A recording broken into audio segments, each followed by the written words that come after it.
కొందరు మనుషులకే ఈశ్వరుడు శక్తినిస్తాడు ధర్మాన్ని పునఃస్థాపన చేసేందుకు.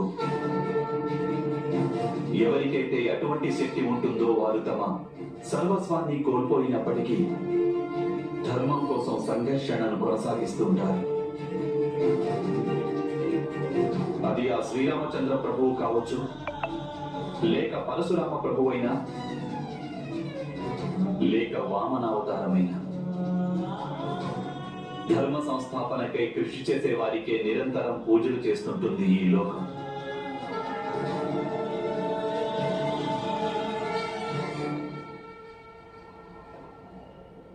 ఒక్క విషయం తెలుసుకో సఖి, ధర్మం కోసం కృషి చేయడం ఎవరికీ కర్తవ్యం కాదు.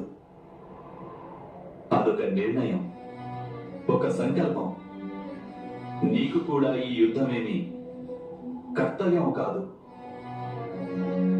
సమాజ హితం కోసం తీసుకున్న ఒక సంకల్పం అది. నీవు ఎప్పుడైనా సరే ఈ సంకల్పాన్ని వదులుకోవచ్చు. అందువలన నీకు పుత్రులు, భర్తలు, పౌత్రులు వీరి నుంచి సుఖం లభించవచ్చు. కానీ కోట్లాది మంది మానవుల మాదిరిగా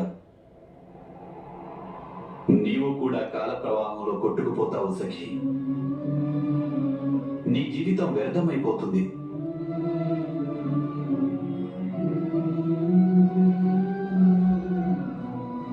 నీ కారణంగా ఎవరికి ఎటువంటి లాభము లభించదు. ఈశ్వరుడు నీకు ఒక విశేష శక్తిని దానంగా ఇచ్చాడు. ఆ ఈశ్వరుని విశ్వాసం చెదిరిపోతుంది.